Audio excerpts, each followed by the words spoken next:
love, so we keep evolving. And don't you judge, just keep on watching, okay? But keep it cute in the comments, though.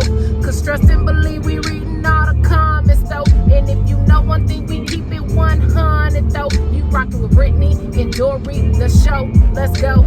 Brittany and Dory. Brittany and Dory.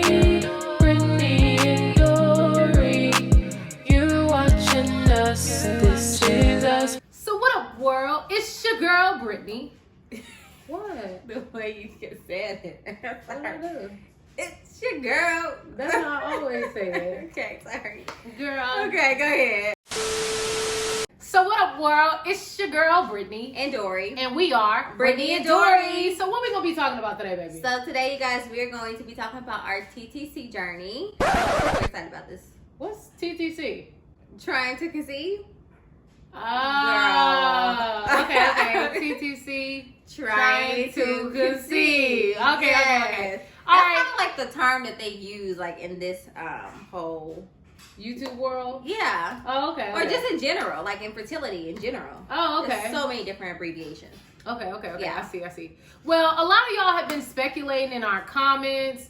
And as y'all know, keep it cute in the comments, though. Because trust and believe we reading all the comments, though. We do read the comments, and a lot of y'all have been speculating that Dory is pregnant. Yeah, even got our friends over here like, right, are y'all our pregnant? friends texting like, are y'all pregnant and not telling us? And we're like, no, we trying, but I mean, again, so we just felt the need to go ahead and sit down and have a face-to-face 2-on-1 with y'all, or how many of y'all watching it, a 1-on-1 with y'all, just kind of letting y'all into our journey. One thing I have learned during this journey is that I see why people don't like to be asked, are you pregnant? Or when do you plan on having kids? Or like, so stop that now. yeah, that's, you know what I mean? Stop it now. Being in the journey now, I get it. Because it's definitely a process and it's hard. It's hard, yeah. We felt the need, like I said, to go ahead and sit down and just kind of let y'all know where we're at in our journey. We've recorded videos from the past that never have seen the light of day that we're going to share with you all. Again, just letting y'all know that we want a family. That's like at the forefront of our brain. So for those of you in the comments, know that we're trying. Be patient. And yeah, so we're gonna go ahead and jump right into it and answer some basic generic questions. So since you were part of most of the process, as you know, COVID has been around for over a year now. So a lot of what has taken place, Babe has had to go to the appointments on her own. I had to grow up. You did have to grow up. And I had to just realize that you have to sit back. Yeah, I gotta sit back and just kind of let you do whatever it is you need to do. So with you being the one going up, to the appointments and all of that, how about I be the narrator and ask you questions? And then if I feel like I need to interject with maybe my input or point of view, then I will. You cool with that? Yeah. All right. So first question, when did we start our TTC journey, trying to conceive journey? Now you want to call it that, right? Right. I didn't even know it was a thing. So yeah. So we started our journey in the beginning of August of 2020, right after your birthday. Okay. So when you say we started the process, what did that process look like? So kind of what were your first steps? What entailed with the starting of our TTC Okay, so journey? first we we started kind of doing our research on fertility clinics. And we picked one, obviously, after doing like our research on a lot of them here in Dallas, and we decided we picked one and we set up a consultation. Right. First. Okay. All right. So did you feel like it was hard to try to find a fertility clinic or go about that process? Like, how did you feel like we narrowed down who we wanted to go to? Well, I think that, I think you did a lot more research when you was looking at the doctors than I did. But I was really more so looking for LGBT friendly. Right. And I was looking for, you know, a fertility clinic that had a lot of success as well. Right. So I think that, you know, and we wanted a doctor that felt, you know, like welcoming. Right. And when we found our doctor, that's how I felt like, you know, he was welcoming on the first consultation. Right. So obviously, because we are in a same-sex marriage trying to start a family, it's important that you realize when you start this journey for yourself, or if you don't know, always make sure whoever the doctor is, they are LGBTQ friendly. You don't want somebody being responsible for the start of your family and you don't even know how they feel about your actual union. So it was important for us to find somebody who, again, accepted us and we felt like family. So I'm one of those people that's big on reviews, big on just how other people felt about their experience. So once we found our doctor, we obviously ended up setting up a consultation, which leads me to my next question. So number one, how much was the consultation? Goodness, I think it was $150. You are correct. I still remember that amount. Do you? And literally it was virtual. Yeah. So we paid $150 to sit in front of a computer and have a virtual consultation with our then new doctor. And you know what, to be honest, and I don't know if this is important or not, it ended up being more than $150 because insurance, and we'll talk about that on a whole nother video. But obviously it was $150 to initially set it up. Right. So even though we're going to talk about it on a different video, just know, obviously, when you're trying to start a family in a same-sex marriage, there's 90% of insurances will not cover this TTC journey. Unless you have infertility, which means you had years of unsuccessful attempts at trying to have a baby, then usually your insurance doesn't cover it. So when you're going to the doctor, like us, we've had to pay everything out of pocket with no assistance from insurance. So now that y'all know that our first consultation was $150, what was a part of our first consultation? So pretty much the doctor just kind of sits down and kind of just asks us questions. And then he starts to pretty much, you know, do it, like give you your plan. So he pretty much sets up, tells you like to take prenatal vitamins. He tells you have to get a blood test. Obviously you go there to get all this done, but you have to get the blood testing done, a sonogram, and an HSG test. So I had to set up all of that. And I mean, that's pretty much kind of like what the first thing was. It's because they don't really, obviously he hasn't seen me yet, so he really doesn't know where I, like, you know, where we stand in the infertility, you know, life at this point, like my body more so. Right. So we have to do all this testing first. So I had to set all of that up. Okay. So about how long did the consultation last? That seemed like a pretty short call. It was. I don't even think it was 30 minutes long. Yeah, so it was definitely about 15 minutes long. Yes. All for $150. But again, you're meeting the doctor for the first time. You're kind of getting for him to put a face and a name to who he's going to be attempting to try to start a family for. So again, our first consultation went well. It was exciting. Yeah, it was exciting. We were happy about it.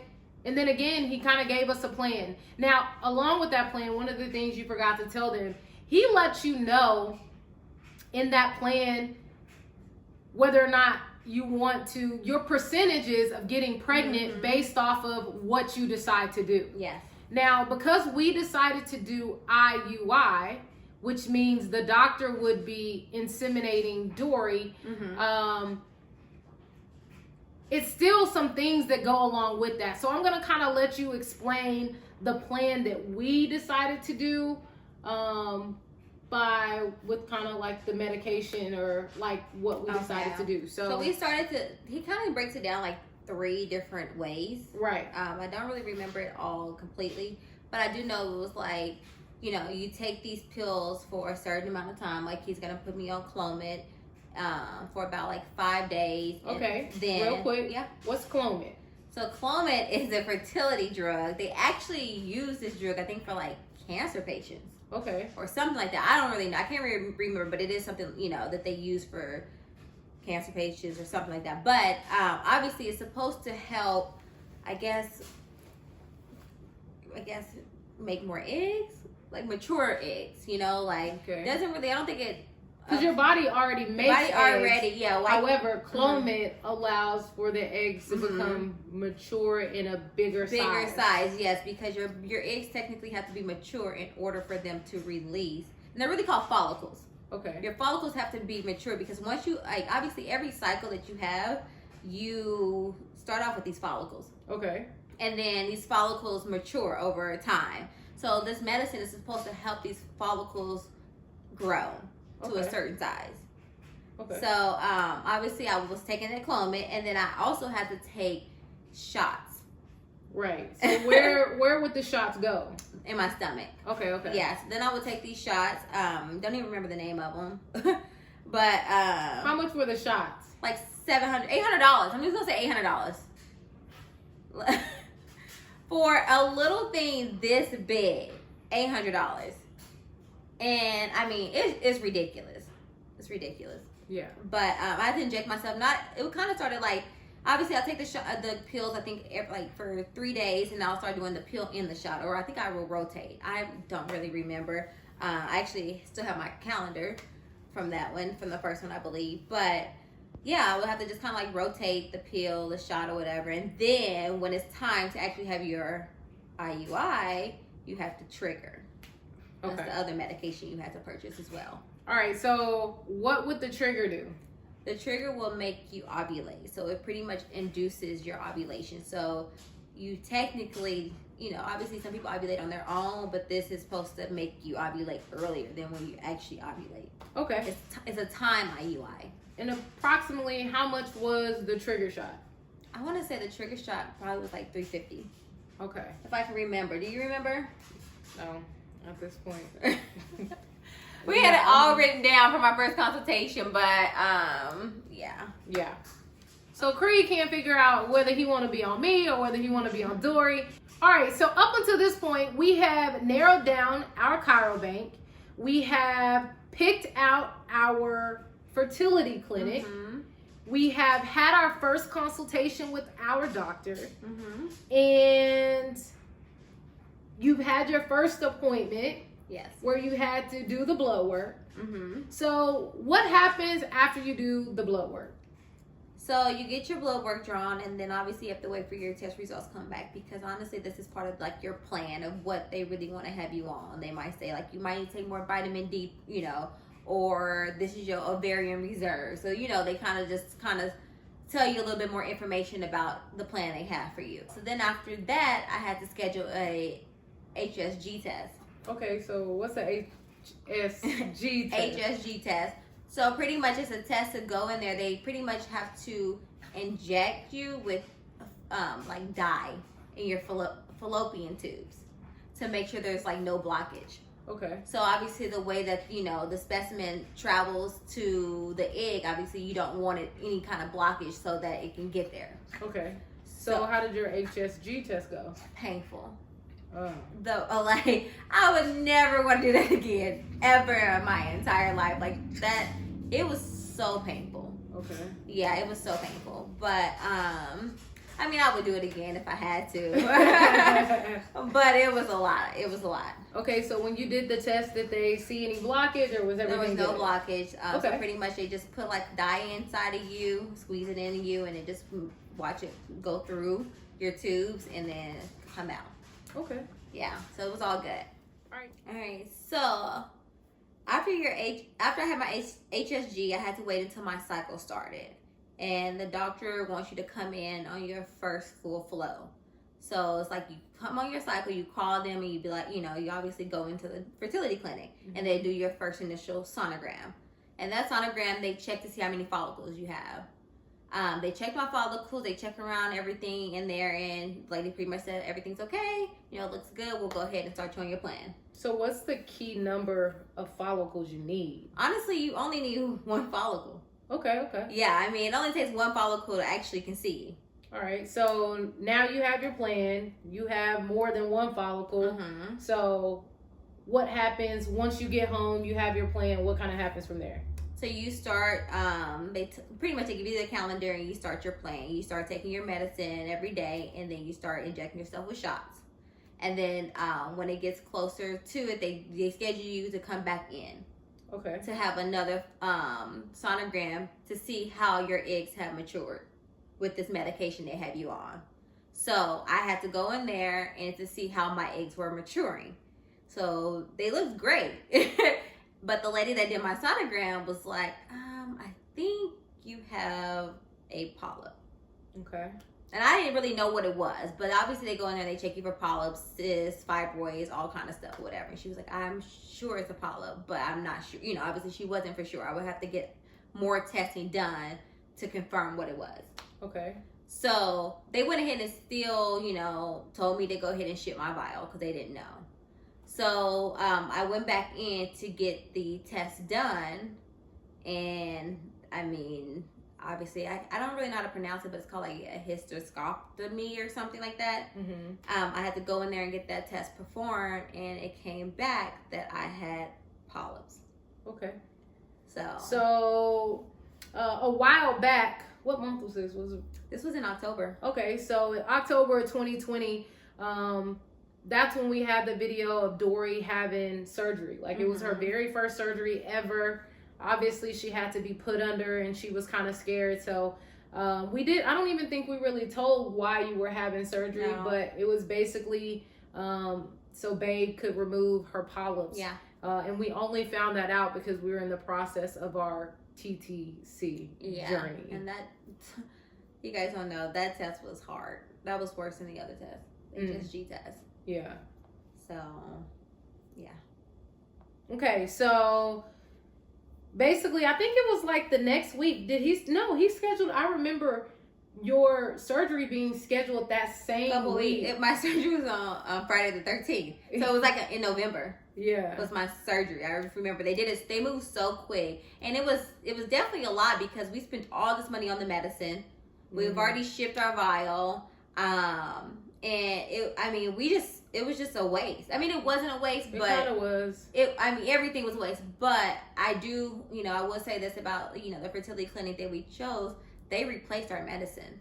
Yeah, they basically were like, obviously, y'all didn't know, we did your sonograms, so we're not going to make you pay for medicine again. Once you try your first IUI, they pretty much replaced it for us. However, it still didn't omit the fact that Babe had been pumping herself with medicine that she didn't need because we never got to do our very first IUI in 2020. Yeah. So I guess, where do we go from there? Just fast. So we had the surgery. Yeah, we have the surgery. We took a little break. We took a little break because obviously after the surgery you have to wait a little bit of time. But we was ready to jump start into the, we were like, okay, when it's time, we can go ahead and start the next cycle. Right. So when my doctor gave me the green light that everything was good, we started the next cycle. Right. And we did it all over again. Yeah. So everything we just went through, Babe had to pretty much do the exact same thing over, which kind of leads us to our very, very first IUI. Now, again, during this process, Babe is going to the appointments by herself. She's pretty much had to do everything by herself because, unfortunately, due to COVID, I'm not allowed to go to the doctor's appointments. I'm not allowed to go to the sonograms, anything of that nature. Yeah. I pretty much have to get secondhand information from her or do a FaceTime. And sometimes even then, we couldn't even FaceTime. So, yeah. So we did, obviously we did it all over again. We did our first IUI. Yeah. So like I said, you guys, that was like, what was that, January? I think we started in January because it ended up being, we had the surgery, my birthday, and then Christmas, and then we ended up doing it because I remember injecting myself around Christmas. Yeah. With everybody here. Everyone here. No one knew what was going on but us at that time. Yeah. So we had our first IUI in January. So with it being September, as we shoot this video for you all right now, obviously our first IUI was unsuccessful. However, I think it's beneficial for people to still know you don't know that it's unsuccessful during the time. Yeah. So I guess you want to talk about your symptoms after your first IUI. Yeah. I can really quick though. I'll just kind of summarize on it because I didn't have a lot of symptoms. Okay. I had a little bit of cramping after my first IUI. And I would say that's pretty much it. And I just remember this like knot in my stomach. And like at night I would be in the bed and I would just get this like really, really like, it would just be strong cramps that I've never had ever in my life. Like they would just be kind of unbearable. Yeah. So I would be like, oh, am I pregnant? Am I pregnant? But that was all that I really, really felt. I was watching so many YouTube videos and I was trying to just, I don't know if I started making myself believe I was having these other symptoms or not. That's what I kind of started to think. But I mean, obviously I can't say that in the moment. I was going to say though, I kept saying throughout, I didn't want to be negative about it, but I just felt as if I knew I wasn't pregnant. That's all I was going to say. So, I know you probably didn't want to say much or do anything, but obviously you hated that I would watch these videos because it would feed my brain with so much stuff. Right. I mean, I just feel like if you watch enough of anything, you can either make yourself believe something or make yourself not believe something. And I felt like you were spending so much time watching YouTube videos on symptoms like like what 2-week wait, all this other stuff, and I'm just like, live in the moment, like get out of your brain. And like I always say, and I'm a firm believer,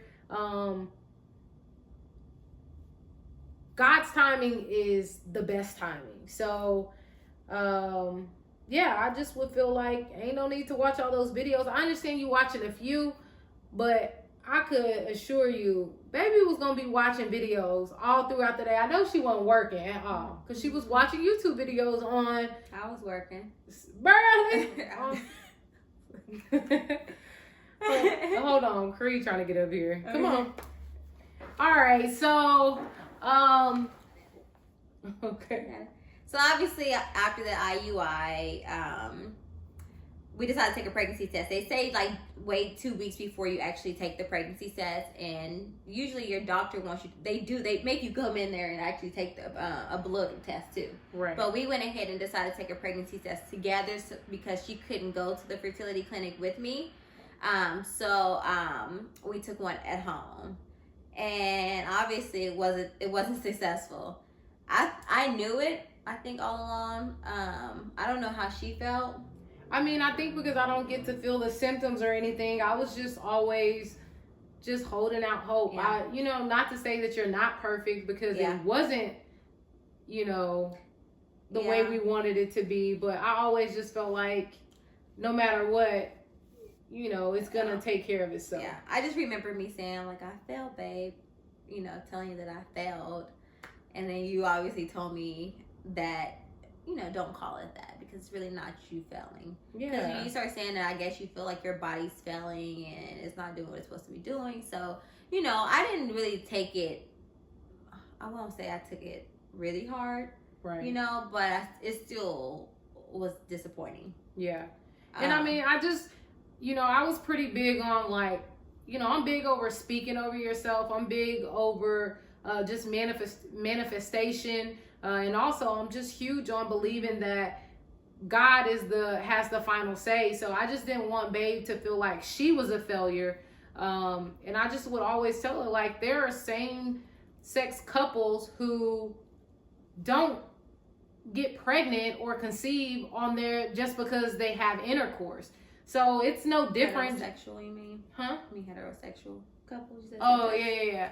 So, there are heterosexual a lot couples. Of people in this journey. Huh? I said, it's not just same sex. It's a lot of people. Yeah, so I just didn't want you to feel like you failed just because we spent all this money and went to a doctor. I thought it was, important for you to know, like, okay, babe, it maybe didn't work this time, but I feel like you still were a little kind of sad though. I mean, of course I'm sad.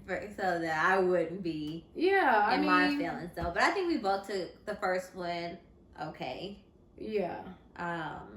And we just knew that it wasn't the last try. We're going to keep trying. Right. Obviously. So this is where we were at the time. So we're going to keep trying until we're successful. So with that being said, it's your girl, Brittany. And Dory. And we are Brittany and Dory. Peace.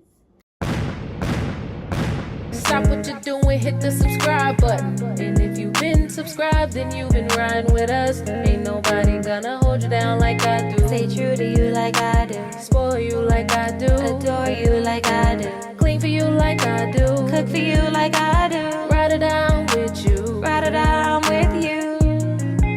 And that's why I said I